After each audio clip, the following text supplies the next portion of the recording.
सबका मालिक एक। नमस्कार। सबका मालिक एक चैनल की तरफ से मैं आप सभी का हार्दिक स्वागत करती हूँ और आप सभी को जय साईं राम करती हूँ।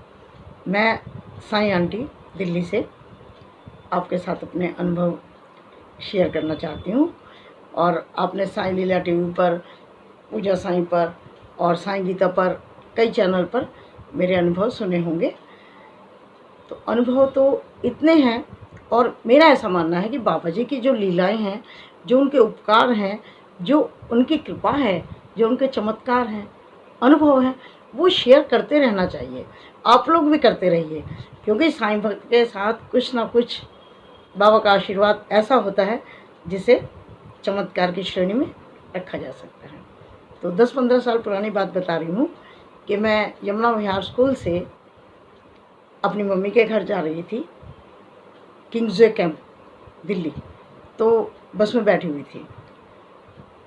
मुझे उन दिनों कुछ बाबा का ऐसा मतलब क्या करना चाहिए, जुनून सा सवार था कि मुझे लगता था कि मैं घर से निकलूं तो मुझे कहीं पर साईं राम लिखा हुआ मिले, कहीं पर बाबा की फ़ोटो दिखे। तो मतलब कि मेरे दिल की भावना उन दिनों में 20 साल पहले कुछ ये थी, मुँह फेर जिधर देखूं मुझे साईं नज़र आए, साईं बाबा नज़र आए। तो मैं रास्ते भर में ना ऐसे देखती रहती थी। अगर बस में हूँ तो बस में देखती थी कि शायद कहीं पर चित्र लगा हो। खिड़की से झांकती थी कि कोई 3 व्हीलर पास से निकलेगा, उस पर जय साईं राम लिखा होगा। तो इस तरह का जुनून था एक तरह से। तो मुझे बैठे बैठे बस में आधा घंटा हो गया। मैं खिड़की से झांक झांक के भी थक गई। मुझे कहीं पर बाबा के दर्शन नहीं हुए और मुझे बिल्कुल अच्छा नहीं लग रहा था कि ना कहीं साईं राम लिखा हुआ मिल रहा है, ना कहीं बाबा दर्शन दे रहे हैं। ये मेरी यात्रा कैसी हो रही है, मैं को कितने देर होगी बैठे हुए। तो मुझे अंदर से बहुत ख़राब लग रहा था और अंदर ही अंदर मैं बाबा से गुस्सा भी हो रही थी। बाबा देख लो कितनी देर से मैं आपको याद कर रही हूँ, आप तो ये कहते हो कि भक्त की याद करते ही मैं दौड़ कर आता हूँ। अब मुझे तो पौना घंटा हो गया है, मैं बराबर देख रही हूँ, मुझे तो आपका नाम तक लिखा हुआ नहीं मिल रहा बाबा, मुझे अच्छा नहीं लग रहा। अब रास्ते से कॉलेज पड़ता है खालसा, वहाँ से कुछ कॉलेज के छात्राएं चढ़ी बस में और मैं सीट पर बैठी हुई थी और वो छात्राएं जो है ऐसे खड़ी हुई थी मेरे साथ। तो जहाँ मैं बैठी थी उस सीट के पास भी एक बच्ची लड़की खड़ी हुई थी। उसने बड़ा लंबा सा एक गले में पैंडल पहना हुआ था, लंबा सा। अब क्योंकि मैं बैठी थी वो खड़ी थी, तो ऐसे पकड़ कर झुक कर खड़ी थी, तो उसका वो पैंडल इतना बड़ा बड़ा बार बार मेरे माथे से आकर टकरा रहा था। तो मैंने 2-3 बार गुस्से से उसको ऐसे कर दिया और मुझे बड़ा गुस्सा आ रहा था कि मतलब ये लड़की इतनी बड़ी है, इसको इतनी अकल नहीं है कि आंटी के बार बार लग रहा है तो इसको अपने अंदर कर ले भाई। तो मुझे ऐसा लग रहा था अंदर से। फिर मैंने अंदर अपने अंतरात्मा से बोला, बाबा देख लो, अगले स्टैंड पर मुझे उतरना है और अभी तक आपने मुझे दर्शन नहीं दिए एक बार भी। बाबा बहुत गलत बात है, सोच रही थी मन में। तो जैसे मैं, क्योंकि अगले स्टैंड पर तो मुझे उतरना था, जैसे मैंने उठने के लिए थोड़ा सा ऐसे उठी तो वो फिर मेरे माथे में बड़ी ज़ोर से लगा।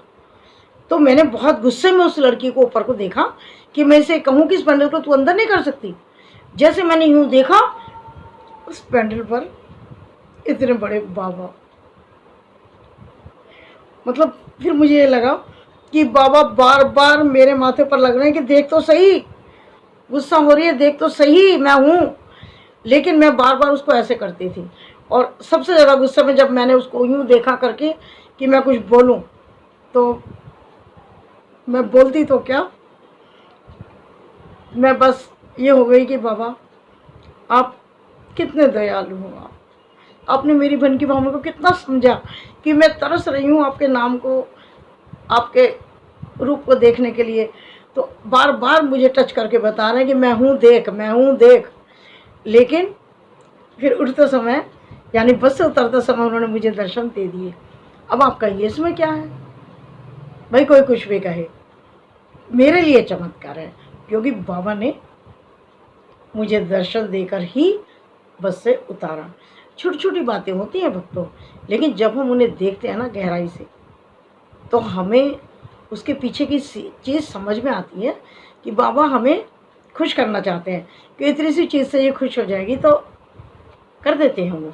और आप कभी अगर देखेंगे ना अपने जीवन में, तो आपके साथ भी कुछ ना कुछ ऐसा होता होगा, लेकिन हम ना कई बार निग्लेक्ट कर जाते हैं, हमें मतलब उसका पता ही नहीं लगता कि अच्छा ऐसा हुआ। लेकिन जब हम गहराई से सोचते हैं तो पता लगता है। अब देखो, साथ साथ मुझे एक छोटी सी चीज़ और याद आ गई। जब शिरडी गई मैं एक बार, तो जब भी, आपको भी पता है कि जब भी भक्त कुछ समर्पित करता है बाबा जी को, पेड़े हो, मीठा हो, कुछ भी हो, तो जो होते हैं पंडित जी, वो बाबा जी के पास ऐसे करके और वो थैला वापस दे देते हैं, है ना, इस तरह से भोग लगा के वो वापस दे देते हैं। मैं भी हमेशा ये देखती थी कि ये ऐसे करके वापस दे देते हैं। मैंने उस दिन अंगूर लिए, अंगूरों को लेते समय ही मैंने कहा बाबा जैसे हैं ऐसे ही मत लौटाना, एक अंगूर ले लेना बाबा, लेकिन ले लेना। मैं लाइन में खड़ी खड़ी अंगूर को बस देख के बोल रही थी और बाबा को देख रही थी, बाबा जी एक ले लेना, लेकिन ले लेना, बाबा जी एक ले लेना, मंजूर कर लेना। मैं तो हमेशा ऐसे ही एक फूल लेकर आती हूँ। आज मेरा मन हुआ है कि मैं अंगूर लेकर चलूँ, वरना तो आपको पता है बाबा, आपसे ही हम लेते हैं, हम आपको क्या दे सकते हैं। मैं तो एक फूल लेकर आ जाती हूँ, कई बार बिना फूल लिए भी आ जाती हूँ। आप ही झोली भर कर भेजते हैं। तो वो अंगूर मैं ऐसे लेकर जा रही थी, पंडित जी ने जब मेरे से लिए, तब भी मेरा मन ये कहा बाबा एक अंगूर। आप यकीन नहीं करेंगे, आप यकीन नहीं करेंगे कि पंडित जी ने पूरा एक गुच्छा उसमें से निकाल के, पूरा गुच्छा बाबा जी के चरणों में रखा। अब बताइए कैसे मैं इसे चमत्कार ना मानूं, कैसे मैं ना मानूं कि बाबा भक्तों की सुनते हैं, उनके दिल की सुनते हैं, और उनकी खुशी ही उनके लिए सर्वोपरि है। छोटी सी चीज़ होती है लेकिन हमें कितनी खुशी हो जाती है। मुझे लगा बाबा ने मेरे चीज़ स्वीकार कर ली। तो भक्तों, ये छोटे छोटे अनुभव हैं, ये मैं शेयर इसलिए करती हूँ कि आप भी बाबा को जानें, बाबा को समझें, और बाबा कितने दयालु हैं आप इस चीज़ को देखें। बहुत से भक्त मुझे कहते हैं कि आंटी आपके अनुभव बहुत अच्छे लगते हैं, तो उनका भी मैं सबका धन्यवाद करती हूँ कि जो लोग मेरी बताई हुई बातों को बहुत पसंद करते हैं और चैनल के लोगों को फिर बताते भी हैं कि साईं आंटी के हमें सुनने में अच्छा लगता है। आभारी हूँ, आपकी हृदय से आभार प्रकट करती हूँ।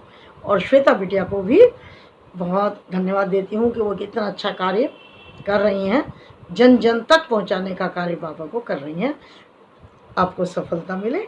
मेरा सहयोग हमेशा हर साईं भक्त के लिए, साईं के जितने भी चैनल बन रहे हैं उन सभी के लिए मेरा सहयोग हमेशा बना रहेगा, और आप सबका साथ भी मैं हमेशा चाहूँगी।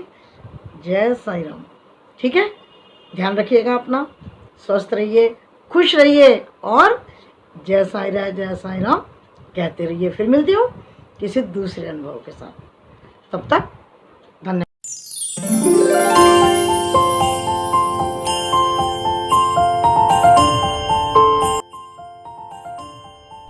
मेरा साई मेरी अनुभूति।